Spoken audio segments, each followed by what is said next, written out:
Vous écoutez le podcast de So Sweet Planet. Je suis Anne Greff et je vous propose des rencontres autour des thèmes des droits humains, de la culture et de l'environnement.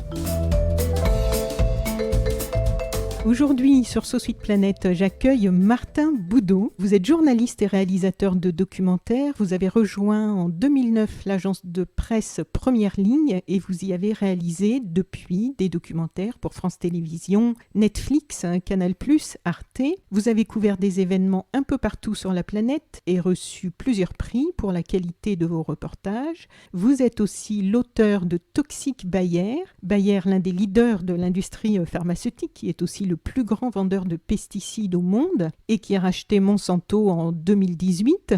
Votre livre est sorti aux éditions Plomb en 2020. Je le signale précisément parce que je pense que ça peut intéresser aussi nos auditrices et auditeurs de So Sweet Planet. Vous avez travaillé 5 ans pour Cache Investigation sur France 2 et vous développez depuis 3 ans Vert de rage, une série de documentaires d'investigation scientifique sur des scandales environnementaux diffusés sur France 5.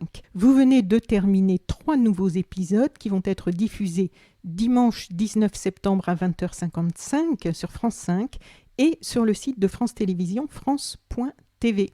Bonjour Martin Boudot, bienvenue sur So Sweet Planet. Bonjour, merci de me recevoir.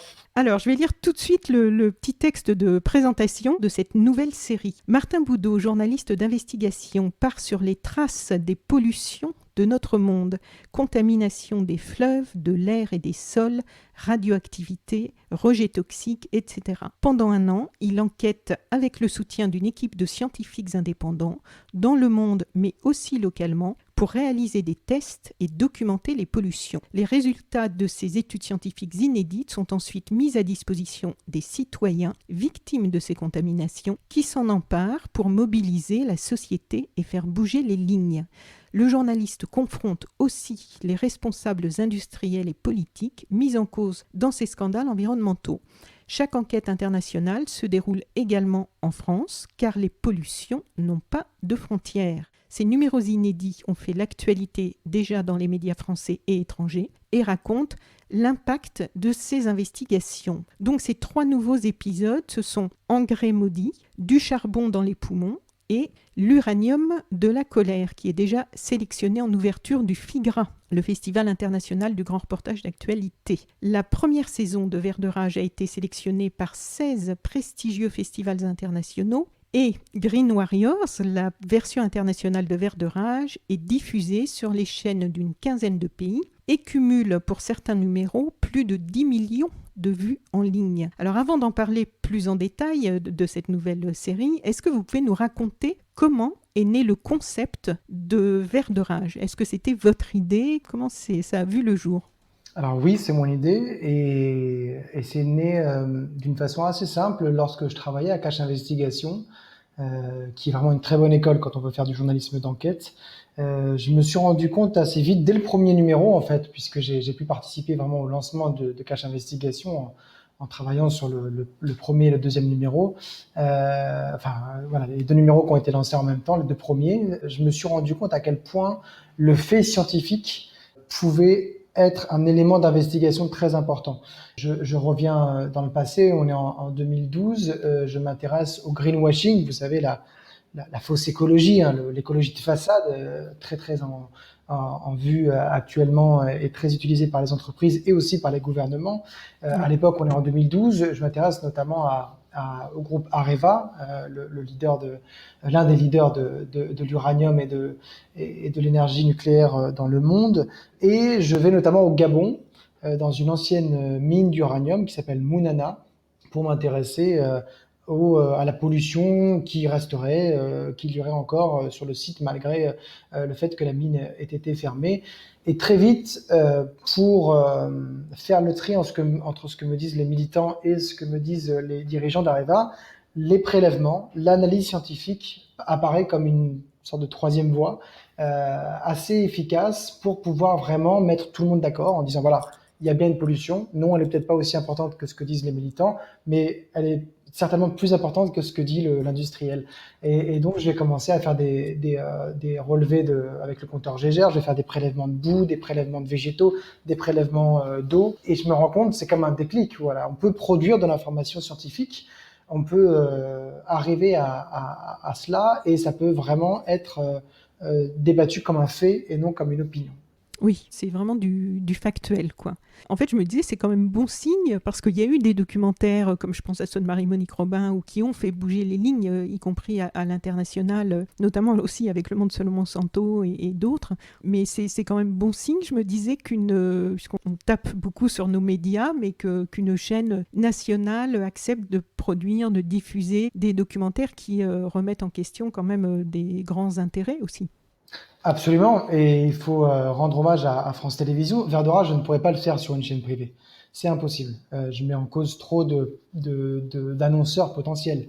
Je mets en cause trop d'industries qui auraient un intérêt à faire de la publicité. Donc très clairement, France Télévisions nous permet de faire Vert d'Orage, comme France Télévisions nous permet aussi de faire Cache Investigation. Et Cache Investigation ne pourrait pas exister sur TF1, ne pourrait pas exister sur M6, ne pourrait pas exister sur Canal+. C'est ça aussi la spécificité du service public. Et je vais même encore aller plus loin, c'est que Cache Investigation est une formidable émission pour laquelle j'ai travaillé 5 ans et qui vraiment est une exception dans le paysage médiatique français aujourd'hui.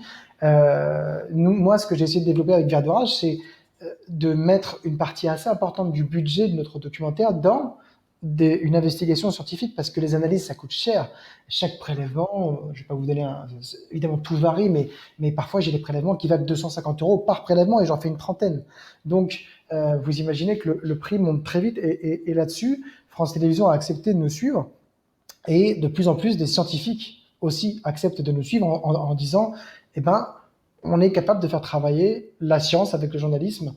On arrive à vulgariser l'un et on peut réussir à trouver des terrains d'entente pour que les scientifiques et les journalistes travaillent ensemble dans un but citoyen, de service public, de donner de la connaissance, de produire de l'information qui soit indépendante. Donc ça, c'est vraiment chouette. Oui, puis parce qu'on va en reparler, parce qu'effectivement, on peut se dire, mais ça a l'air tellement simple, en fait. Pourquoi il n'y a pas plus d'ONG qui font ces prélèvements Alors, il y en a il y a des ONG aussi qui font des prélèvements, mais ce que vous apportez en plus, et on va en reparler, c'est effectivement à un moment, que les ONG peuvent faire aussi d'ailleurs, et ont déjà fait, mais de mobiliser les médias sur des preuves factuelles, ce qui fait qu'il y a les lignes du pouvoir vacillent un petit peu, mais on va en reparler un petit peu plus tard. Alors, ce que je trouve intéressant, c'est justement que vous allez un cran plus loin que d'autres documentaires qui révèlent des problèmes environnementaux, d'où l'on sort généralement mieux informé, mais complètement déprimé par les constats et souvent par notre sentiment d'impuissance en tant que citoyen, simple citoyen. Vous provoquez donc des changements profonds. Est-ce que vous pouvez nous en citer quelques-uns, peut-être en parlant de la saison précédente, pour ne pas trop en dévoiler sur celle-ci, même si on va quand même en discuter un petit peu après. Absolument. On essaie en tout cas d'avoir de l'impact. Alors, nous, on produit de l'information, on la met à disposition des citoyens et libre à eux de s'en emparer ou pas. Parfois, ils s'en emparent et ça fait vraiment bouger les lignes. Parfois, ils s'en emparent pas autant qu'on aurait espéré et c'est ainsi et il faut le respecter. Moi, je ne mobilise pas les médias en tant que tels. Je transmets mes infos aux citoyens, à eux de faire le travail après. Ah oui. Mais c'est vrai que ce que j'ai essayé de faire avec l'équipe de Vert d'Orage sur ce projet de documentaire Vert d'Orage, c'est vraiment de changer un tout petit peu la narration de ce qu'on faisait avant, c'est-à-dire de dire, voilà, on a des révélations, on a des chiffres incroyables, on a fait une étude scientifique unique au monde, on a dépensé 10 000 euros de prélèvement, rendez-vous mardi à 20h50. Ben ça m'intéresse plus. Ça m'intéresse plus parce que de garder les révélations pour moi et que de les balancer comme ça au public, ça n'a pas autant d'impact que de les révéler durant l'enquête. Et qu'importe si c'est M6, si c'est France 3, si c'est TF1 qui s'en empare, je m'en fiche, du moment que ça fait un tout petit peu bouger les lignes et que ça fait avancer un peu le schmilblick. Et là, c'est un peu une vision différente de la narration où on va inclure la révélation et on va regarder pendant 6 mois ou même plus que 6 mois ce qui va se passer en termes d'impact. Pour donner une idée, sur un documentaire qu'on a réalisé sur l'exposition aux pesticides des habitants paraguayens, donc au Paraguay, qui habitent près des champs de soja. C'est le Paraguay, 97% de l'agriculture paraguayenne est aujourd'hui dévolue au soja transgénique, de Monsanto notamment. On a fait une étude sur la comparaison entre des enfants qui vivent à proximité de ces champs de soja transgénique, et puis des enfants qui vivent dans la seule zone bio du Paraguay. Et on a comparé leurs dommages génétiques avec un laboratoire de génotoxicité d'Asunción, le seul du pays, voire même l'un des seuls d'Amérique du Sud. Et on a vu des différences majeures dans les dommages génétiques entre ces deux populations qui vivent sur les mêmes modes de vie, dans les mêmes régions et avec le même patrimoine génétique. Et donc c'était très intéressant. Et ces résultats-là sont allés jusqu'au Sénat au Paraguay, ont été diffusés dans les médias nationaux qui jusqu'alors ne s'y intéressaient absolument pas. La docteure avec qui j'ai travaillé est passée en gros dans le JT de 20 heures. Elle a pu expliquer un peu ce qu'elle avait trouvé. Les victimes aussi ont eu le droit à la parole. Et puis, je vais même aller plus loin que ça. 2 ans après ce documentaire-là, notre numéro de Verre de Rage, Guerreros Verdes en espagnol, devait être diffusé au Paraguay. Et il y a eu une tentative de censure de la part du lobby du soja et du lobby de l'élevage intensif qui a tenté de le censurer d'un festival pour lequel il devait être programmé. Et là, ça a fait l'effet Streisand, c'est-à-dire voilà, ça a amplifié encore plus notre documentaire qui a été beaucoup plus visionné que ce qu'il aurait dû être dans la vraie vie. Et voilà, donc ça a un peu changé ça. En Afrique du Sud, on a travaillé sur les mines d'or, nos résultats d'analyse. Nos prélèvements de cheveux, nos prélèvements de sol, nos prélèvements d'eau sont utilisés dans le cadre d'une procédure juridique par des communautés et notre documentaire est projeté par une association quand elle veut sensibiliser sur la question des pollutions minières dans le pays. En Indonésie, on a fait un gros travail autour d'une rivière qui s'appelle le Citarum, qui est considérée comme la rivière la plus polluée au monde. Et on s'est rendu compte que parmi les plus gros pollueurs, il y avait l'industrie textile. Et on a fait plein de prélèvements encore autour des rejets de ces industries textiles-là. On a présenté le tout aux citoyens et également au gouvernement qui a annoncé des changements dans la réglementation des eaux usées. Alors, c'est pas hyper sexy, mais c'est très efficace. Ça veut dire que dorénavant, ils prennent en compte des éléments, des polluants qu'ils ne prenaient pas en compte avant notre investigation. C'est des changements qui peuvent paraître un peu anodins, mais qui peuvent avoir un vrai impact sur la biodiversité et sur la santé humaine. Oui, c'est ça, qui sont pas anodins quand on voit ce que vous montrez sur justement les dégâts environnementaux et les dégâts sur les vies humaines, quoi, qui sont quand même très, très, très importants. Et je me demandais, est-ce qu'il n'y a pas des moments où l'évolution de la situation au cours de l'enquête et des révélations peut vous échapper? C'est-à-dire qu'elle va au-delà de ce que j'imaginais ou... Oui, c'est ça. Par rapport à ce que vous avez prévu au départ, est-ce que vous avez quand même une trame, un synopsis, j'imagine, pour chacun des épisodes? Et est-ce qu'il n'y a pas des moments où ça peut tourner différemment que ce que vous aviez prévu? L'exemple étant dans la deuxième saison, donc celle qui est diffusée le 19 décembre sur France 5, 19 septembre, 19 pardon, septembre, oui. 19 septembre sur France 5, alors que nous intéressions à la question du cadmium, qui est un métal lourd cancérigène. En France, on a un problème avec le cadmium, il est trop présent dans les sols en France. C'est ça le constat.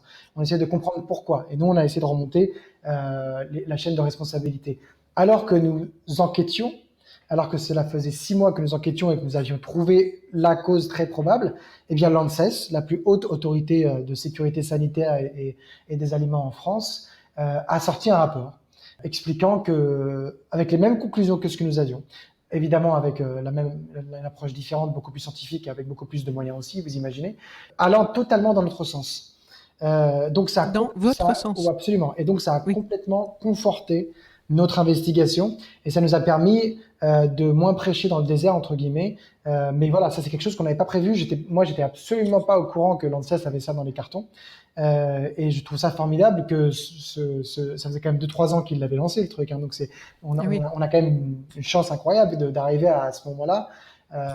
Et par conséquent, nous avons pu interviewer l'ANSES à qui nous avons transmis nos données d'analyse sur les engrais phosphatés dans lesquels il y a du cadmium, sur les pommes de terre, dans les urines des Bretons que nous avons rencontrés, etc. Enfin, tout ça, on l'expliquera peut-être plus tard sur ce sujet sur les engrais. Et ils les ont pris avec grand plaisir. Et en fait, c'est gagnant-gagnant parce que ça conforte ce que eux ont dit et ça conforte ce que nous avons trouvé. Donc oui, ça peut parfois nous échapper et parfois même dans le bon sens. Et dans le mauvais sens, ça peut arriver aussi? Alors oui, mais là, c'est plus... Des bâtons dans les roues qui n'étaient pas prévus? Je reprends toujours ce même sujet sur les engrais phosphatés. Je ne pensais pas que toutes les portes se fermeraient du côté des industriels. Je ne pensais pas que... vous verrez dans le documentaire, à un moment donné, on diffuse un document interne du lobby des engrais qui dit attention, il ne faut pas parler avec Martin Boudot, surtout ne lui parlez pas. Tant que le sujet ne devient pas public, on ne prend pas position, on ne prend pas la parole. Et ça, pour être honnête, je pensais quand même avoir leur parole dans une interview, dans une visite, quelque chose, parce que on a toujours quelque chose à dire. Voilà, moi je suis pour la nuance, et c'est vrai que c'est toujours désagréable d'avoir un refus de principe pour cela. Mais bon, écoutez, voilà, c'est Oui. comme ça. Donc vous avez ici, dans cette série, plusieurs casquettes, plusieurs rôles. Vous êtes journaliste, vous êtes réalisateur, vous vous retrouvez enquêteur, ça touche aussi des aspects juridiques et scientifiques. Comment vous vous préparez pour jongler avec toutes ces compétences? Est-ce que vous avez une équipe spécialisée pour chacun de ces domaines ou comment ça se passe? Alors oui, j'ai une équipe de Vert d'Orage. Vert d'Orage, c'est vraiment un travail collectif. C'est vraiment un travail avec de nombreuses personnes autour de moi. J'ai à mes côtés souvent ce qu'on appelle un enquêteur ou une enquêtrice. Ça va être un journaliste qui va vraiment travailler sur la matière, l'enquête, le open data, la cartographie, etc. Mhm. Avec qui on va travailler sur l'amont en fait. Voilà, la littérature scientifique, qu'est-ce qui est sorti, tout ça. Et puis j'ai également un caméraman qui va venir avec moi sur les tournages, comme vous l'imaginez. J'ai également un monteur qui va être avec moi pendant 5 semaines pour monter le 52 minutes. On a aussi des avocats, un service juridique qui va regarder notre sujet et qui va dire est-ce que là, on est bien dans les clous en termes juridiques, etc. J'ai une équipe de production qui va m'aider, c'est bête, hein, mais qui va m'aider à rapatrier des prélèvements via un transporteur, mais depuis un autre pays. Donc oui, il y a toute une organisation. Je dis souvent que Vert d'Orage, c'est 95% d'organisation et 5% de tournage, vous voyez. Et c'est un peu le cas parce que les endroits dans lesquels on va sont souvent interdits et donc il ne faut pas laisser la moindre incertitude, on peut rien laisser au hasard. Donc c'est beaucoup de travail préparatoire et c'est beaucoup de travail avec toute l'équipe pour arriver à faire ce travail de Vert d'Orage. Oui, parce que vous êtes parfois arrêté par la police locale. On le voit à plusieurs reprises. Oui, malheureusement, oui, oui, Oui. les thématiques environnementales sont assez sensibles dans le monde. Il ne faut pas oublier que les militants qui meurent le plus aujourd'hui, c'est les militants environnementaux. Oui, on va en Euh, reparler aussi. et ce sont eux évidemment qui prennent le plus de risques. Ça montre, non pas que nous on soit en danger de mort, hein, c'est pas ce que je veux dire, mais ça montre la sensibilité de ce genre de problématique, que ce soit au Niger où je suis allé, en Pologne, au Maroc, au Paraguay, etc., etc. C'est jamais évident de travailler dans ces endroits-là, et très souvent, malheureusement, on est confronté à des refus policiers, à des refus gouvernementaux de travailler et de pouvoir informer. Oui. Et alors, comment choisissez-vous les sujets? Il y a eu six épisodes, donc maintenant, de tournée. Qu'est-ce qui fait qu'un sujet peut être un bon sujet? Est-ce que c'est l'ampleur des dégâts? Est-ce que c'est l'endroit où ça se passe? Est-ce que... Il n'y a pas de recette miracle, et il y a plein de petits ingrédients. Mhm. On peut être alerté par des lanceurs d'alerte, des citoyens qui peuvent nous appeler. Comme vous le disiez en préambule, Vert d'Orage fonctionne quasiment mieux à l'étranger qu'en France. Il y a une version internationale, Green Warriors en anglais et Guerreros Verdes en espagnol, qui fonctionne très très bien, qui est diffusée dans beaucoup de pays, et ce qui nous permet d'avoir des retours Mm. de beaucoup de Ah oui. citoyens qui regardent ce qu'on a en Mexique, par exemple, au Pérou, en Espagne, qu'importe, en Pologne. Par exemple, Vert d'Orage a été diffusé en Pologne. Et bien, à la suite de cette diffusion, un groupe de citoyens m'a contacté en me parlant de la situation de la pollution de l'air. Et c'est comme ça qu'est née l'idée du numéro sur le charbon, et notamment en Pologne, que vous aurez l'immense joie de découvrir le dimanche 19 septembre. Mais voilà, ça peut être ça. Ça peut être ça. Et puis, il y a aussi notre travail à nous. Par exemple, je m'intéressais à la question de la génotoxicité des pesticides. Je regarde dans la littérature scientifique, dans les nombreuses études qui ont été faites, et puis je tombe sur cette étude réalisée au Paraguay, exploratoire, très intéressante, de comparaison entre les deux populations dont nous parlions au préalable. Et je décide de contacter cette équipe scientifique en disant, voilà, je trouve ça formidable ce que vous avez fait.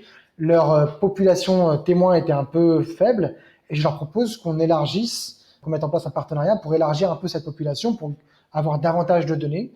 Et on tombe d'accord. Et puis en plus de ça, moi, je leur propose de faire des prélèvements de soja, de terre, d'eau, pour regarder si on trouve des pesticides qui sont classés comme génotoxiques. Ce qui pourrait, vous voyez, montrer une sorte de lien entre ce qu'on trouve dans le sang des enfants en termes de génotoxicité et ce qu'on trouve dans l'environnement. Oui. Et voilà, donc ça peut être aussi ça. Et puis, il y a des sujets pour lesquels on a vu un article dans la littérature scientifique, dans la presse mondiale, qui nous interroge et on commence à dérouler un fil. Donc, il y a plein de possibilités de trouver les documentaires. Alors, le premier épisode de cette nouvelle série porte le titre donc de Engrais maudits. On va essayer d'en parler sans trop en dire. Donc, il s'agit d'engrais phosphatés, des engrais essentiels pour la production, entre autres, des pommes de terre. Votre enquête se passe entre le Maroc, qui détient, dites-vous, 3/4 des réserves de phosphate de la planète, et la Bretagne. Est-ce qu'on peut savoir comment il est né ce sujet-là ? Il y a eu un lanceur d'alerte, ça vient de Bretagne, ça vient du Maroc. Parce que le sujet est assez complexe, assez pointu, et les dégâts assez importants là aussi. Absolument. Le sujet est né avec un article scientifique qui parlait de la surimprégnation des sols français au cadmium, un métal lourd cancérigène que moi je connais bien parce que j'ai travaillé sur ces questions-là dans le passé, et puis j'ai travaillé aussi beaucoup sur l'agriculture et notamment les pesticides dès 2015, à l'époque où je me rappelle, on devait expliquer ce qu'était le glyphosate, puisque personne ne connaissait encore. Vous voyez comme quoi les choses peuvent changer vite. Ce sujet, il naît de la façon suivante. On se rend compte qu'il y a un problème avec le cadmium en France, notamment dans les sols. Certains agriculteurs ont des taux de cadmium, un métal lourd cancérigène, dans leurs sols sans qu'ils comprennent pourquoi. Un taux qui augmente année après année. Et petit à petit, on se rend compte que l'une des causes probables, c'est les engrais phosphatés dans l'agriculture intensive, on épanche chaque année, parce que comme on enlève le phosphore avec les cultures, et ben on doit en remettre l'année d'après si on est dans une démarche assez intensive. Et on a également aussi des engrais azotés, c'est encore différent ça, notamment qui posent, vous savez, les problèmes des algues vertes en Bretagne. Et voilà, le sujet est né comme ça. Ça fait un beau cocktail, hein, tout ça. Oui, absolument. Parce qu'en fait, très, très souvent, quand on compare le conventionnel, l'agriculture conventionnelle et l'agriculture bio, on pense uniquement aux pesticides. En fait, il n'y a pas que les pesticides comme différence, il y a aussi les engrais. Les engrais, on ne peut pas avoir les mêmes utilisations dans l'agriculture conventionnelle que dans l'agriculture bio. Donc, il ne faut pas mettre ça de côté non plus. Et donc, on va commencer à faire des prélèvements d'engrais, les engrais les plus vendus en France, pour regarder s'il y a des traces de cadmium. Et oui, on trouve des traces de cadmium, des traces importantes de cadmium dans ces engrais, au-dessus des recommandations de l'ANSES, donc la plus haute autorité française. Et donc, on va aller à la source. D'où vient ce cadmium? Il se trouve que le Maroc, comme vous l'avez dit, est l'un des plus gros producteurs d'engrais phosphatés au monde. Donc, on va aller au Maroc et on se rend compte sur place qu'en réalité, les mines de phosphate qui servent à faire des engrais phosphatés, eh bien, naturellement, dans le sol, avec le phosphate, il y a le cadmium, et que les industriels n'enlèvent pas le cadmium, qu'ils le laissent à côté du phosphate, et qu'au moment où on le transforme en engrais phosphaté, il y a toujours le cadmium. Et au moment où les agriculteurs épandent les engrais phosphatés, il y a toujours le cadmium. Et le cadmium, c'est ce qu'on appelle rémanent, ça veut dire que ça reste, ça ne part pas, c'est un métal lourd, ça s'accumule, et chaque année, vous rajoutez du cadmium dans votre terre. Et donc, on s'est dit, mais c'est pas possible, il y a forcément un transfert vers l'humain, et on s'est intéressé notamment aux pommes de terre, parce qu'on sait que la pomme de terre, étant donné qu'elle grandit dans le sol, elle est en contact avec la terre, encore plus que d'autres formes de végétaux qui vont plutôt grandir et plutôt à l'extérieur de la terre. Et donc la pomme de terre fait partie des végétaux qui sont des aliments qui sont plus confrontés au cadmium et aux pollutions de la terre que d'autres. Et donc on va analyser toute une série de pommes de terre venues de la France entière, mais notamment de l'ouest de la France, et on va trouver des niveaux de cadmium supérieurs à ce que avaient, je pense, évalué les autorités françaises. Et donc derrière, on va passer encore l'étape supérieure et on va analyser le cadmium dans les urines des Français et notamment les Bretons, parce que les Bretons, ils connaissent bien la question des engrais, parce qu'ils sont confrontés aux algues vertes, donc ils sont très sensibilisés sur ces questions-là. C'est pas évident de convaincre 150 personnes de faire pipi dans un bocal. Donc il faut avoir un réseau citoyen suffisamment important, suffisamment grand pour vous aider dans cette démarche-là. Donc la Bretagne a clairement fait partie des priorités. Et c'est comme ça que, voilà, vous voyez, étape après étape, Oui. déduction après déduction, on a réussi à sortir ce documentaire et à avoir des révélations sur l'imprégnation au cadmium de la population française. Mais ce qui est terrible, c'est qu'il y a aussi les dégâts côté marocain, parce que vous tournez des images donc près d'une usine de fertilisants. Vous nous apprenez qu'elle appartient à un groupe industriel qui produit 9 millions de tonnes de ce type d'engrais par an. Donc c'est le premier exportateur mondial. Et vous témoignez qu'une odeur de soufre émane de ces cheminées industrielles. On voit des animaux, des ânes avec des malformations, des os, des dents, les mâchoires déformées. Et vous nous informez qu'ils ne peuvent plus se nourrir, donc ils finissent par mourir. Les enfants aussi ont de graves problèmes de dents attribués à cette pollution. Là, on a parlé de la pollution par la terre, mais il y a la pollution là-bas de l'eau. Et à partir de ces constats, apparemment, il y a un déni total et même des menaces. Personne n'ose parler, à la fois de l'industriel et même de l'État. Le Maroc est un régime autoritaire. On a parfois tendance à l'oublier. Ces derniers mois, on en a eu la preuve avec la condamnation de plusieurs journalistes et les révélations du projet Pegasus sur la surveillance de masse ordonnée, supposément ordonnée par le pouvoir marocain envers les opposants, envers des journalistes, envers même des journalistes français qui osent s'intéresser à la question marocaine.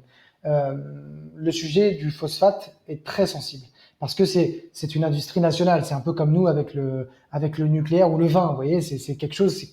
C'est l'OCP, c'est une entreprise qui est nationale. C'est pas un opérateur privé. L'OCP donc qui est donc l'usine le groupe qui produit des engrais phosphatés, qui a refusé donc de nous recevoir et de répondre à nos questions. Il faut aussi l'indiquer évidemment. Oui, sur place il y a une pollution qui est tout autre que celle au cadmium. Pour une raison très simple, très cynique, c'est que les agriculteurs marocains n'ont pas les moyens de s'acheter les engrais phosphatés. Donc là, vous avez une pollution, un scandale de pollution et environnementale qui est assez dingue. D'un côté, vous avez une pollution au cadmium des métaux lourds en France, et puis sur place, vous avez d'autres types de pollution, parce qu'au moment où on extrait le phosphate, il y a d'autres métaux lourds, il y a d'autres polluants qui sortent avec le phosphate, et notamment, sur place, le fluor. Alors le fluor, on pense que c'est génial, on pense que il en faut tous pour les dents, etc. Mais un excès de fluor, et d'ailleurs la littérature scientifique commence de plus en plus à déconseiller les dentifrices au fluor en disant qu'il faut arrêter d'en rajouter. Mais un excès de fluor peut créer ce qu'on appelle une fluorose osseuse ou une fluorose dentaire. En gros, c'est vos os qui sont rongés et vos dents finissent par tomber. C'est une hypersensibilité des dents qui s'effritent. Et donc les animaux, eux, ont tellement mal aux dents dans ces régions-là qu'ils finissent par arrêter de s'alimenter et donc ils meurent. Et pour les jeunes enfants, dans cette région, donc près de Safi au Maroc, dans le sud-ouest du Maroc, les enfants aussi ont des fluoroses dentaires et c'est connu comme le loup blanc là-bas. Tout le monde sait que les enfants ont des fluoroses dentaires et personne n'ose trop critiquer la situation.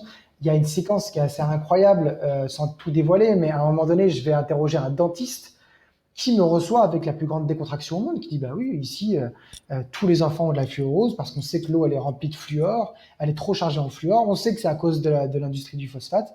Et ce dentiste-là, 15 minutes après notre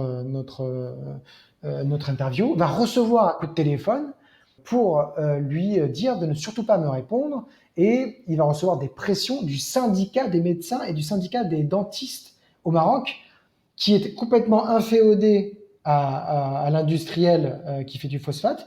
Ce syndicat lui disant attention, ne réponds pas à Martin Boudot, c'est un agent étranger, il est là pour critiquer le Maroc, il est payé par une autre industrie pour décrédibiliser notre production de phosphate. Rendez-vous compte, on a un syndicat de médecins qui est inféodé à une industrie qui pollue. Mais c'est extraordinaire. J'ai jamais vu ça de ma vie, moi. C'est la première fois. Et donc, voilà, ça vous raconte l'omerta qu'il y a sur place et la peur qu'il y a de pouvoir critiquer OCP et l'industrie du phosphate au Maroc, de peur de se prendre des coups de pression, de peur de se prendre une surveillance, d'être jeté en prison, voire pire. Et parfois, nous, on a tendance à l'oublier. On pense que le Maroc, parce qu'on y va en vacances, c'est cool. Ben, en vrai, c'est pas cool, le Maroc. C'est vraiment pas cool. On voit en fait dans plusieurs de vos épisodes que ce soit des médecins ou enfin à chaque fois les personnes qui pourraient témoigner, on n'ose pas forcément prendre la parole pour témoigner de ces situations. On sent que les victimes ou les personnes qui pourraient témoigner ont peur. Alors est-ce qu'elles ont peur bon, on en voit qui sont les principales victimes. Notamment au Maroc, on voit la situation de précarité dans laquelle elles sont. Donc on voit qu'elles n'ont pas les moyens, évidemment, de faire les analyses que vous allez produire. Il y a un rapport de force qui est très frappant à chaque fois entre ceux qui ont ce pouvoir et qui laissent faire cette pollution, qu'ils soient eux-mêmes à la tête de ces entreprises. Et puis on voit qu'il y a aussi les menaces. Qu'est-ce qui les décide à vous parler? Parce qu'ils savent les risques qu'ils encourent, puisque jusqu'à ce moment-là, ils n'ont pas forcément beaucoup agi. Il y a toujours un moment dans la lutte où se pose la question de la lumière. Effectivement, à quel moment dois-je prendre la lumière et à quel moment la lumière, donc voilà, l'attention médiatique, l'attention citoyenne, va davantage me protéger qu'elle va me nuire. Et je pense que certains de ces personnages-là arrivent à un tel point de mécontentement, à un tel point d'immobilisme, qu'ils décident de prendre la parole avec les risques qu'ils connaissent, mais en se disant que cette attention médiatique et citoyenne, voire internationale, va les protéger. Et c'est le cas parfois, c'est vraiment le cas. Parfois, c'est vrai qu'on n'arrête pas un militant qui a reçu un prix de protection de l'environnement ou qui est soutenu par des différents médias internationaux aussi facilement qu'un militant dont personne n'a entendu parler. Donc je pense qu'il y a ce pari-là qui est pris par ces personnes-là. Et puis, ce sont des gens qui sont plus courageux que toutes les personnes que moi je rencontre dans nos sociétés actuelles en France, par exemple, qui sont dans des mécanismes cognitifs où ils décident voilà, de prendre la parole, qu'importe qu'importe les conséquences, parce qu'ils ne peuvent plus se taire. Nous, actuellement, en France, vous avez des gens qui ont une posture de révolutionnaire, de résistant, mais c'est à pleurer quand vous voyez vraiment ce que c'est une position de résistance et de contestation dans des pays où vous risquez d'y laisser la peau. Donc, voilà, ce sont ces mécanismes cognitifs-là, ce ras-le-bol, cet immobilisme, aussi ce calcul de se dire que la lumière, l'attention médiatique peut les protéger, qui les pousse à nous parler et qui les pousse aussi à militer de manière frontale, avec plus de manière anonyme, avec leur tête, avec leur visage, pour que tout le monde sache qui ils sont.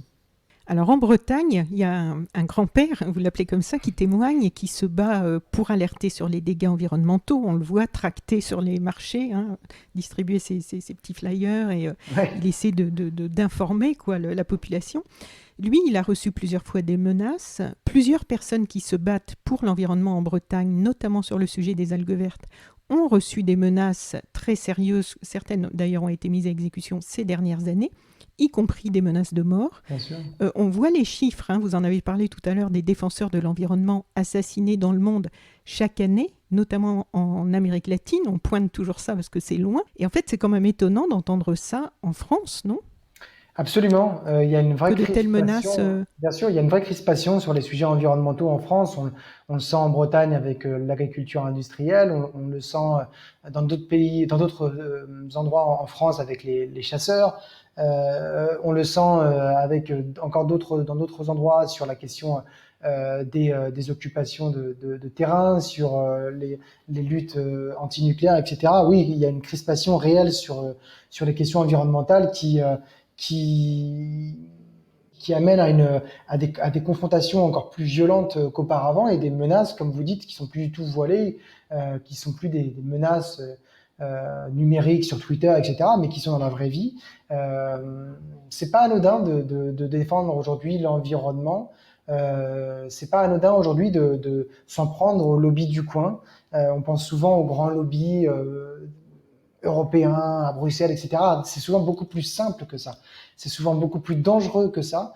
Il suffit que vous ayez mis en cause je sais pas moi, l'abattoir du coin qui concerne une trentaine d'emplois, une quarantaine d'emplois, et vous pouvez avoir des menaces sur votre personne, sur vos biens, etc., voire même comme ce qu'a vécu André en Bretagne, des pétards, des gros pétards dans votre boîte à lettres, des têtes de renard devant chez vous, du fumier qu'on vous épand pour vous empêcher de sortir, voire même des têtes de rats crevés à l'acide. Enfin, vous voyez, c'est des choses qui sont faites pour vous intimider réellement, tout simplement parce que. Enfin, c'est ça qui est absolument incroyable, c'est que à la limite, ils seraient dans le faux ou dans l'exagération. Il y a toujours une part d'exagération à un moment donné dans le militantisme. Je pense que c'est inhérent à cela parce qu'on est emmené par cette cause et puis voilà, forcément ça peut arriver. Mais là, en l'occurrence, sur les algues vertes, tous les rapports gouvernementaux, tous les rapports des agences sanitaires racontent la même chose, racontent que les algues vertes sont un problème sanitaire, racontent que on sait à quel moment ils sont produits, de quelle manière, et notamment la participation de l'agriculture intensive. Donc c'est plus comme s'il y avait un doute, vous voyez. Et c'est ça qui est assez dingue, c'est que on a l'impression que même quand ces militants sont dans le vrai et que la cause est juste et que tout ça est pondéré et vérifié par les faits scientifiques, eh bien, indéniable, eh bien, ça ne suffit pas à calmer les plus fervents opposants et à calmer les plus violents d'entre eux. Donc ça, c'est une vraie crainte que j'ai aussi pour les militants environnementaux en France et je leur tire mon chapeau comme à ceux dans le monde qui risquent leur vie parce que les vrais héros, entre guillemets, dans ces histoires-là, ce sont eux. Sans eux, nous, on n'est rien, hein. On est juste on est un média, on est un moyen, on est un tuyau. Donc si eux n'existent pas, le tuyau il est vide. Donc voilà, c'est à eux qu'il faut tirer le chapeau. Et ce qui est intéressant aussi, alors là, je ne sais plus dans lequel des trois, c'est que souvent, bon, les opposants, on a toujours les mêmes arguments, c'est oui, mais il y a des emplois, on va perdre des emplois, ou alors c'est basiquement, on ne peut pas faire autrement. Se passer du glyphosate, on entend toujours ça, on ne peut pas faire autrement. Bon, il y a eu beaucoup de preuves qu'on pouvait faire autrement aujourd'hui, hein, parce que ça s'est accumulé aussi, les preuves pour trouver des alternatives. Et en fait, ce qui est assez frappant, je trouve, c'est qu'il y a toujours cette espèce de mauvaise foi énorme à laquelle vous vous confrontez, parce qu'on ne peut pas croire qu'ils ne sont pas au courant à chaque fois que vous apportez les preuves aux principaux responsables. Et on se demande, mais qu'est-ce qui se passe dans leur tête en fait, quoi, puisque je ne sais plus si c'est par rapport au cadmium justement ou sur la pollution de la centrale à charbon, où vous demandez à un moment, mais est-ce qu'il y a moyen de protéger, d'empêcher que la pollution soit telle? Et on vous répond que oui. Donc c'est quand même étonnant de voir des gens qui connaissent le problème, qui ont les moyens, parce que ce sont des grosses entreprises qui auraient les moyens de faire mieux, de protéger ces populations, de protéger l'environnement, et qui ne le font pas. Sur la question du cadmium dans les engrais phosphatés, vous êtes face à un scandale sanitaire et environnemental, entre guillemets, pardonnez-moi ce cynisme, quasi parfait. Ça veut dire que vous avez des agriculteurs qui sont victimes parce qu'ils ne savent pas qu'ils épandent du cadmium sur leur terre via les engrais. Vous avez des habitants du côté des mines d'extraction qui sont également victimes à cause de la pollution du phosphate. Vous avez des consommateurs qui sont victimes parce que notre alimentation contient trop de cadmium. Le seul qui est gagnant, c'est l'industriel. Et c'est d'un cynisme absolu parce que l'industriel et le lobby, j'ose dire ce mot, parce que parfois on le surutilise, mais là c'est le cas, le lobby des engrais est parfaitement au courant de la surimprégnation des engrais phosphatés au cadmium. Il y a trop de cadmium dans les engrais phosphatés, on le sait depuis la fin des années 90, ça fait plus de 20 ans. Et il a fallu qu'on attende que ce cadmium s'accumule dans les terres, dans les urines des Français, dans l'alimentation, etc., pour que enfin on commence à se dire ah, il y a quelque chose qui ne va pas, il faut qu'on diminue et qu'on change. Et là, quand je vous disais que c'était un scandale quasi parfait, c'est que vous avez tout. Vous avez la dissimulation, vous avez les victimes à tous les étages, et vous avez un seul gagnant qui, pour le coup, gagne de l'argent. C'est l'industrie des engrais, avec des entreprises, notamment Roulier du côté de Saint-Malo, dont la famille fait partie des familles les plus riches de France. Donc, c'est extraordinaire de voir un tel cynisme, entre guillemets. Moi, c'est ce mot qui revient toujours dans mes enquêtes environnementales, c'est le cynisme. Après, j'entends que l'industriel dise mais on n'est pas les seuls à polluer, on l'a fait en fonction des lois avec le temps. Par exemple, quand je vais voir Areva, donc qui s'appelle Orano maintenant du côté de Narbonne sur leur usine qui est critiquée par les citoyens, certains citoyens et certains militants pour la pollution à l'uranium.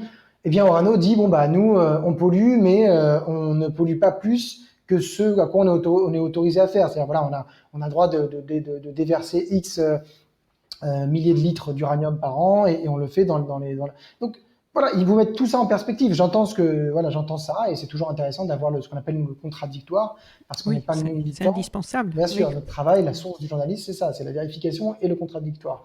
Et nous, on va les voir, et donc on entend, on écoute, on les laisse évidemment parler.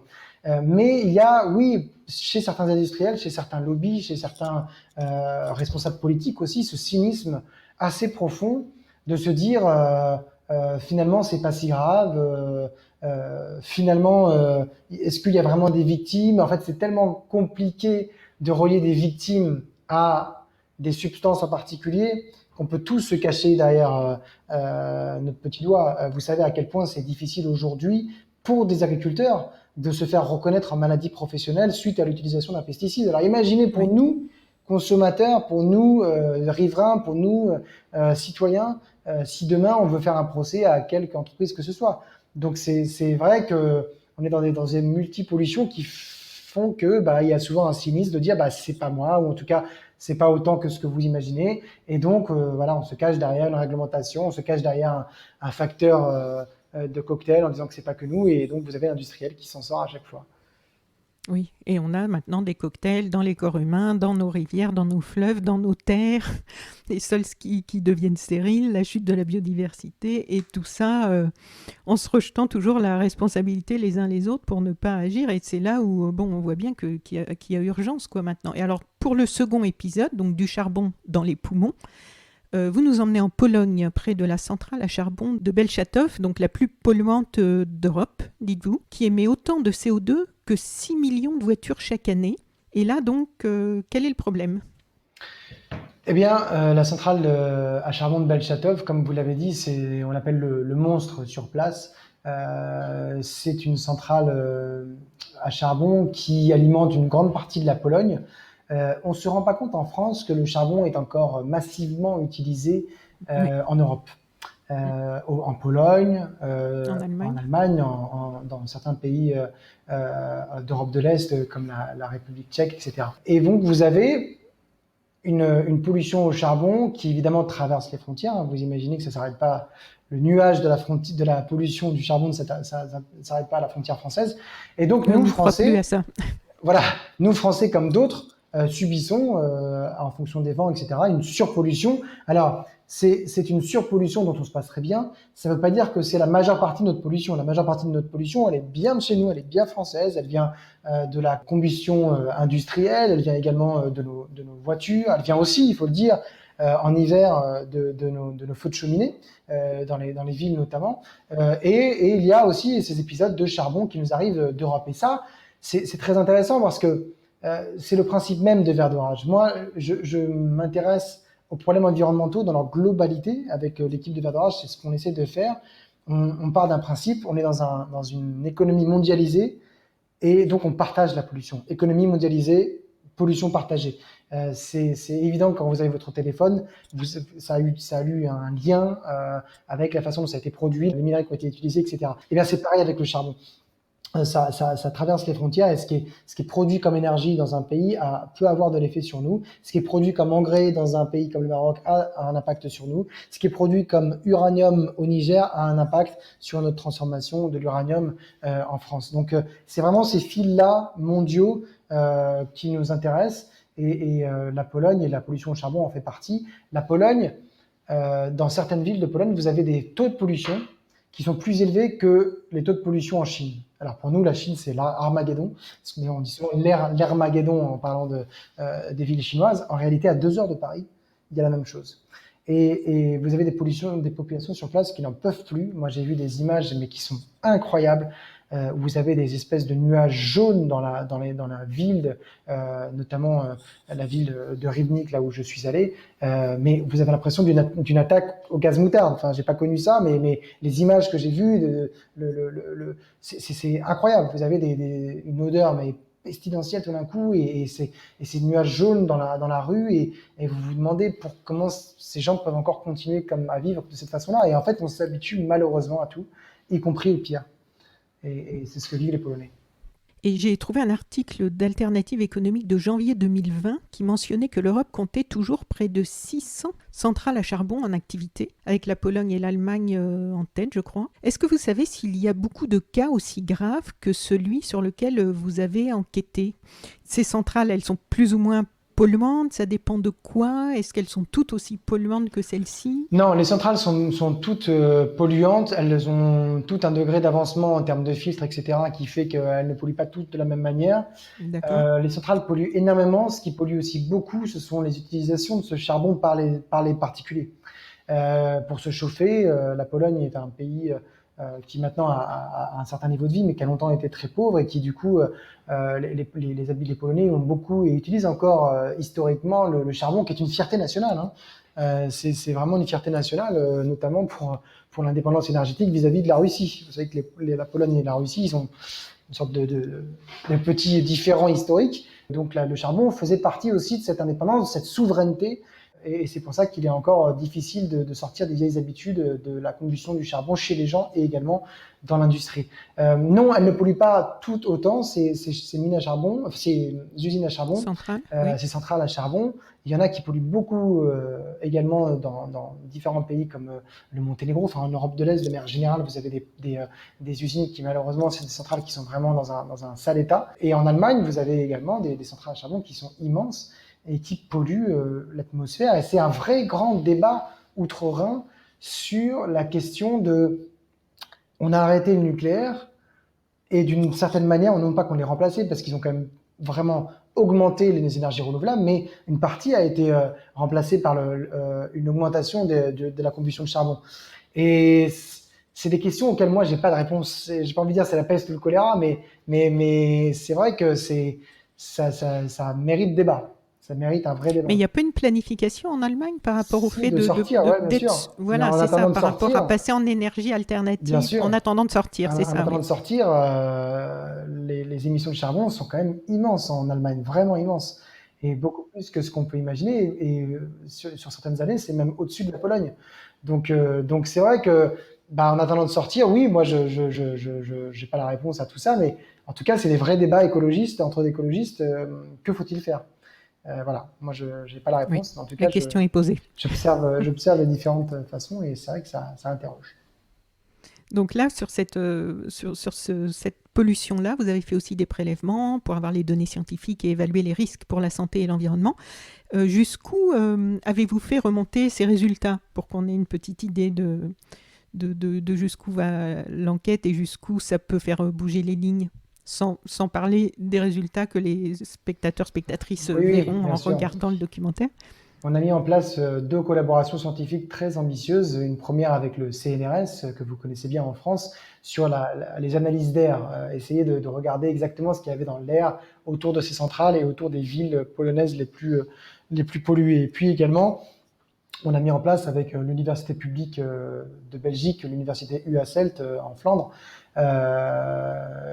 une étude scientifique sur le black carbone. Alors le black carbone, ça paraît être quelque chose d'assez extraordinaire et un peu incompréhensible. En fait, c'est la suie. C'est cette fameuse suie quand vous brûlez du charbon dans un barbecue, vous avez du noir, de la suie autour de votre barbecue. C'est ça le black carbone. C'est ce qui résulte de la combustion des énergies fossiles et notamment le charbon. Et bien, figurez-vous que jusqu'à présent, jusqu'à très peu d'années, on était incapable de mesurer les taux de black carbone, donc cette suie, dans le corps. On n'arrivait pas à le faire. On pouvait dire, ce monsieur, cette dame a une capacité respiratoire de X, etc., mais on ne pouvait pas comparer l'exposition aux énergies, à la combustion d'énergie fossile et notamment le charbon entre deux personnes. Et donc on n'avait pas d'indicateur. Et là, le black carbon, grâce notamment à cette université en Belgique, des scientifiques ont mis au point cet indicateur. Ils arrivent à le retrouver dans les urines. Et je vous dis ça parce que c'est très important. On va en entendre parler dans les prochaines années, c'est sûr. Pour la première fois, on est capable de comparer l'exposition à la pollution de l'air des différentes personnes dans le monde. On prend une urine d'un Français et une urine d'un Polonais et on peut voir le taux de black carbone qu'il a dans le corps.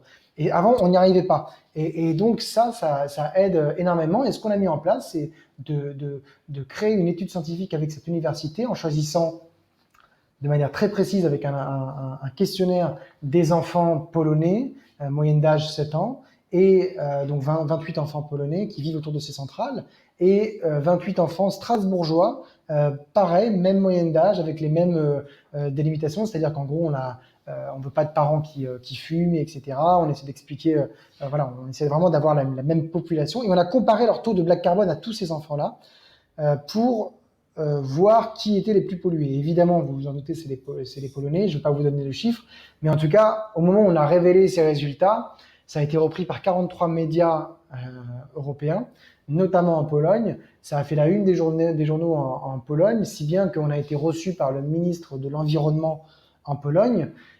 Durant cette interview, le ministre de l'Environnement nous indique qu'ils vont sortir du charbon d'ici 2035. Alors, c'est pas grâce à nous, hein. Il y avait évidemment une réflexion qui était lancée auparavant. Peut-être qu'on a accéléré cette prise de décision, je ne le sais pas. Mais toujours est-il que cette étude a eu un impact significatif sur place. En Pologne, les mères de famille qui ont participé, parce qu'elles ont une association qui s'appelle les Women of Rybnik, les femmes de Rybnik, ont pu vraiment avoir accès aux grands médias.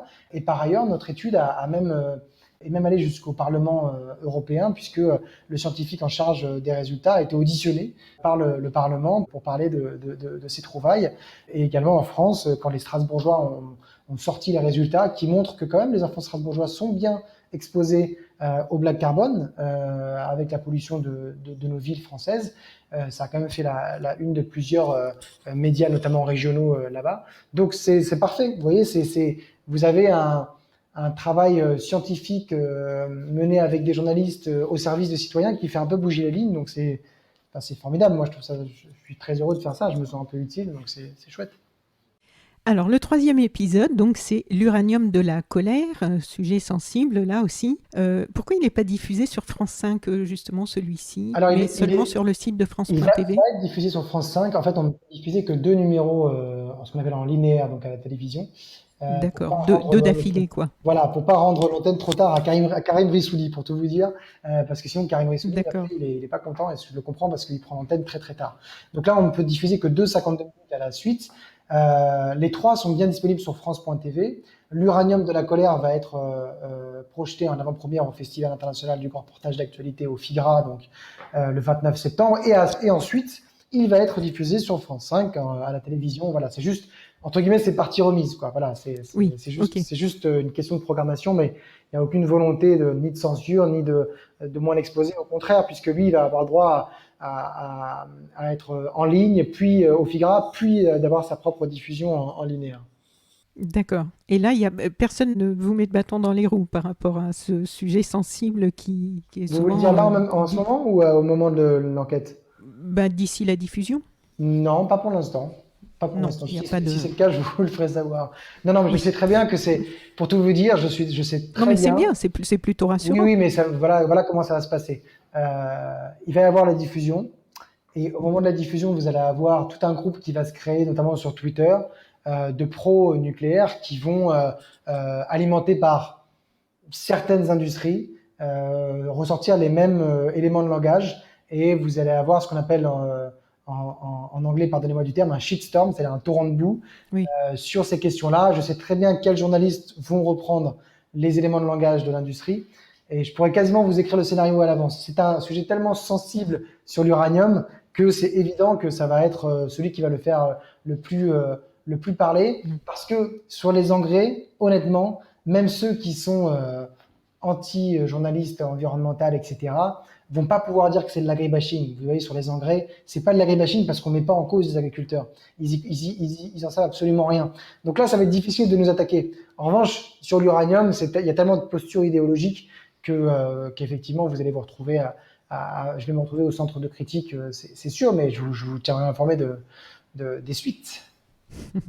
Donc là, sur celui-ci, vous enquêtez au Niger et à Narbonne, où se trouve donc la plus grande usine de conversion d'uranium en Europe, une usine d'Orano, donc le nouveau nom d'Areva, alimentée par de l'uranium provenant notamment d'Afrique. Donc à Narbonne, vous parlez de 300 000 à 400 000 mètres cubes de résidus à traiter. Côté Niger, ce sont des millions de tonnes de déchets toxiques entreposés à l'air libre.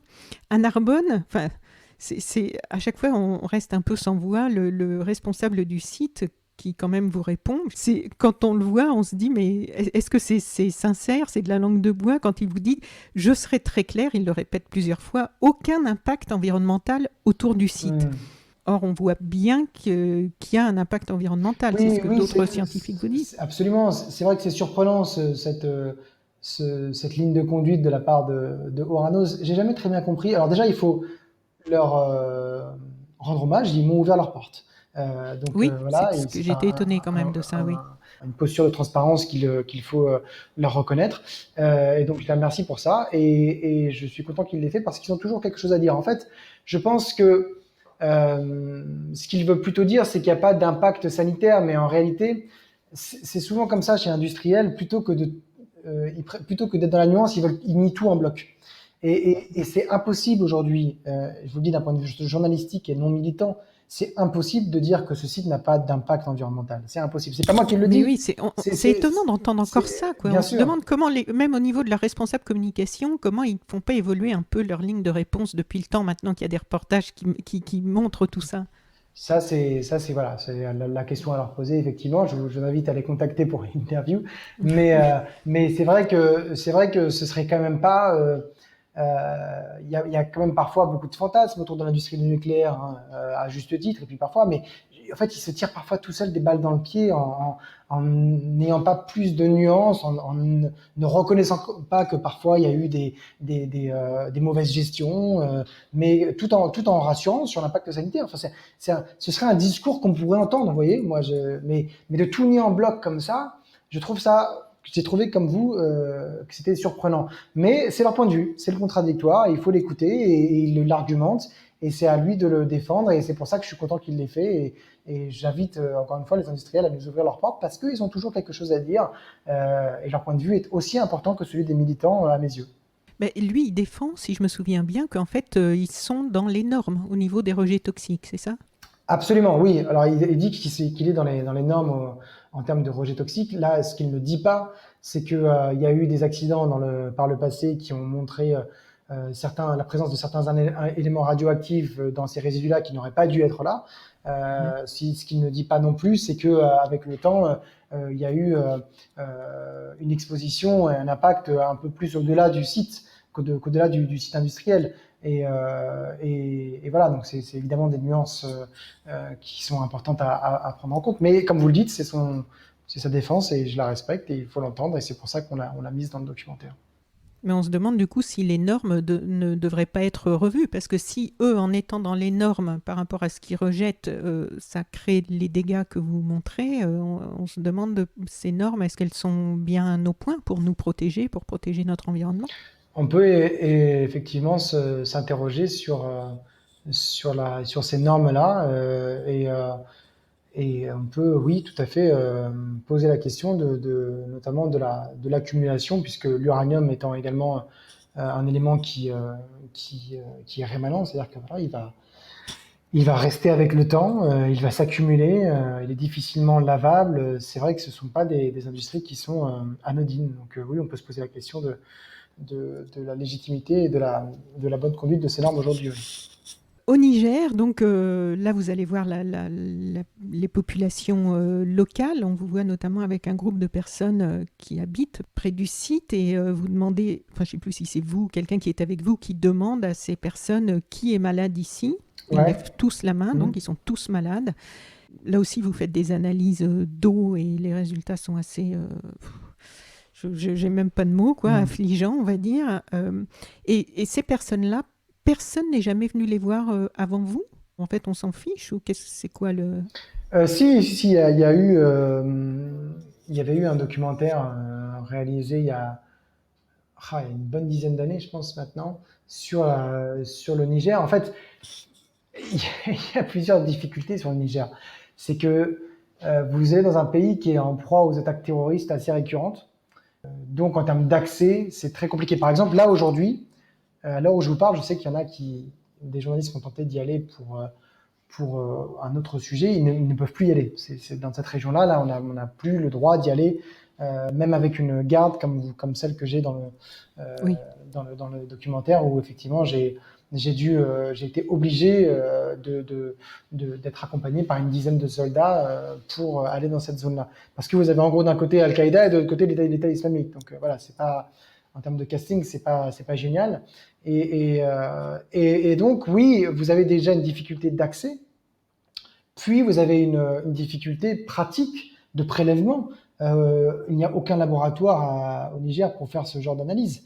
Donc, vous devez les rapporter avec vous, avec tout ce que ça veut dire en termes de respect de la conservation, de respect des réglementations, parce qu'il s'agit quand même pour certains parfois de prélèvements qui sont radioactifs. Donc, c'est une certaine réglementation en termes de transport. Donc, tout ça fait que vous avez voilà, sans parler évidemment de l'isolement, on est au milieu du désert. Hein, donc, tous ces éléments mis bout à bout font que ce sont des endroits oubliés, perdus du monde, où les journalistes d'investigation vont assez peu, où quand on y va plutôt pour faire du reportage, raconter ce qu'on voit, ce qui est très bien, mais ce qui est peut-être pas suffisant pour les questions environnementales. mais ce que je voulais dire, c'était des personnes qui sont responsables de cette pollution. Personne ne va vous... du site d'Orano, personne ne... Et surtout que vous dites... donc vous m'apprenez qu'il y a déjà eu un sujet il y a 10 ans, et alors rien n'a été fait depuis comment ça... Si, il y a quand même certaines habitations dont les murs étaient radioactifs qui ont été détruites. Mhm. Il y a eu un travail qui a été fait par plusieurs partenaires sur place. Donc il y a eu une amélioration là-dessus, mais comme vous l'avez vu, il en reste encore. Et c'est ça qui est rageant. Effectivement, si j'avais eu plus de temps, j'aurais voulu venir dans les détails de la situation au Niger, mais c'est qu'on sait, en réalité, on sait très bien ce qui se passe. On sait qu'il y a de la ferraille qui est contaminée, on sait qu'il y a des murs qui sont contaminés, on sait qu'il y a à certains endroits des taux de radioactivité importants. En revanche, je crois que ce qui a été amélioré, c'est l'accès à l'eau. L'accès à l'eau est de meilleure qualité puisque des nouveaux puits ont été creusés, des nouveaux conduits ont été amenés.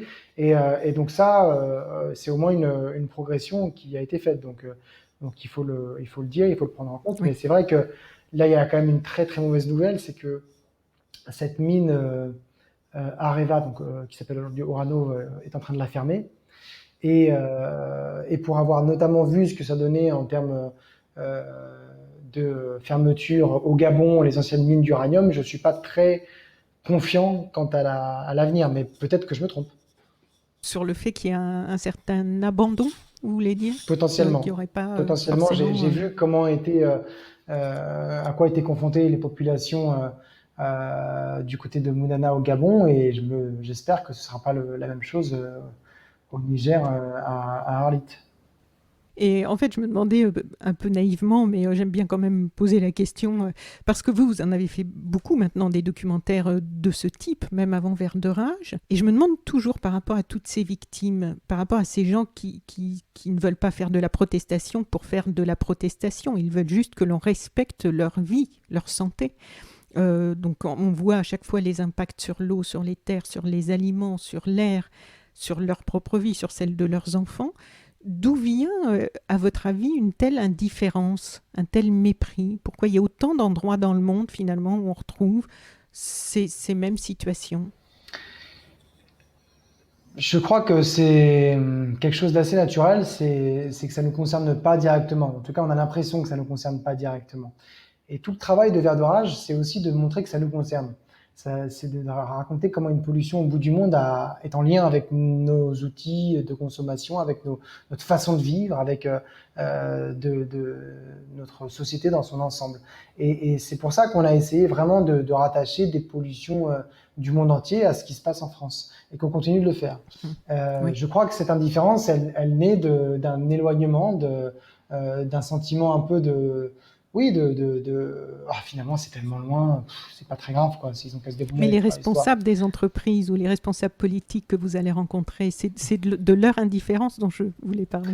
Leur indifférence, elle est, quand vous allez voir les gouvernements locaux et les autorités locales, ça, c'est vrai que ça pose question parce que ils sont tous confrontés à ça. Le chef du lobby du charbon, il respire le même air que les mères de famille qui se battent pour un meilleur air. Donc ça, c'est une vraie question, et je crois que la réponse, elle est aussi vieille que le monde existe. C'est que vous avez des personnes qui sont dans des situations de profit, qui vont profiter de manière numéraire, hein, l'argent étant l'alpha et l'oméga de tout cela, de la situation, et d'autres qui en sont victimes. Et ces personnes qui en profitent sont les complices des industries qui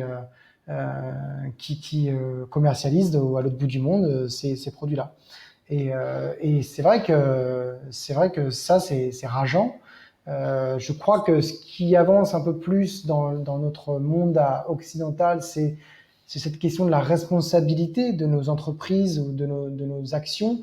Avec, vous rappelez de la catastrophe du Rana Plaza, qui a vraiment au Bangladesh, donc avec l'industrie textile. Donc c'était cet immeuble entier qui avait quand même tué plus de 1000 personnes. Hein. C'est immense. Hein. C'est un demi Twin Towers. Enfin, c'est un demi 11 septembre. C'est vraiment pas rien du tout. Cet immeuble de confection textile qui s'est effondré. Ça nous a quand même permis de réfléchir à la responsabilité de la sous-traitance, parce qu'aujourd'hui, toutes les multinationales font appel à la sous-traitance. C'est un peu, moi je trouve, très souvent l'arme du lâche. C'est-à-dire qu'un sous-traitant va employer des enfants, c'est pas nous, c'est le sous-traitant. Un sous-traitant va polluer, c'est pas nous, c'est le sous-traitant. Et on change de sous-traitant. On change même de pays parfois, parce que le pays est devenu trop exigeant en termes de régulation et de pollution ou de droits humains. Et donc on va aller dans un pays qui est moins disant.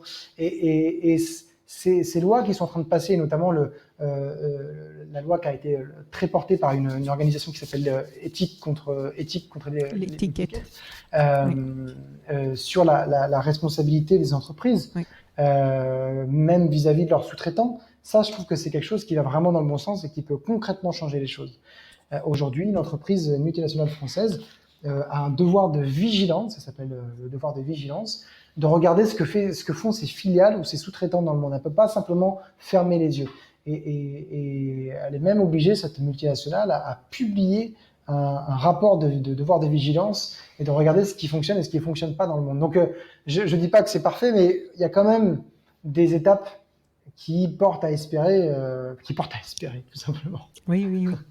C'était une des premières interviews de So Sweet Planet, d'ailleurs, cette histoire de Rana Plaza. J'avais interviewé une responsable de l'ONG Peuple Solidaire qui travaillait avec Éthique contre l'étiquette. Oui, contre l'étiquette, je ne sais plus exactement. Oui, j'ai oublié aussi. Je crois que c'est Éthique contre l'étiquette.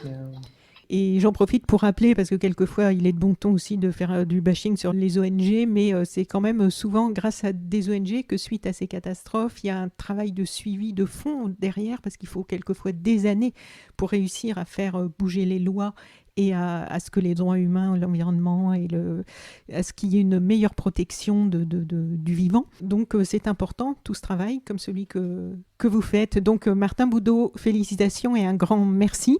Merci à vous pour votre intérêt. Pour cette interview. Donc j'ai noté que les 2 saisons seront disponibles en replay sur France TV pendant 60 jours. Absolument. Que 60 jours.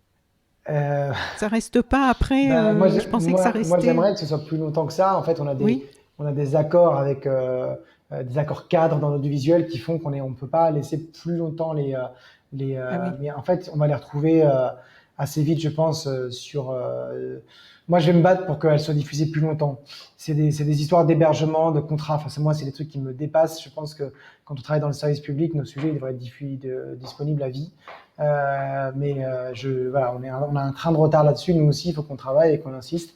mais on va tout faire pour que ce délai soit allongé. Dites-vous que normalement, c'est soit 7 jours, soit 1 mois. Déjà, là, on a eu 2 mois, donc on est content. Progrès. Mais voilà, on fait tout pour qu'il y ait le maximum de visibilité parce que nos documentaires, on essaye vraiment tous ici qu'ils soient le plus utiles possible. Et pour qu'ils soient le plus utiles possible, il faut qu'ils soient vus. Et pour qu'ils soient vus, il faut qu'ils soient disponibles. Donc, Voilà. on se bat pour que ce soit le cas.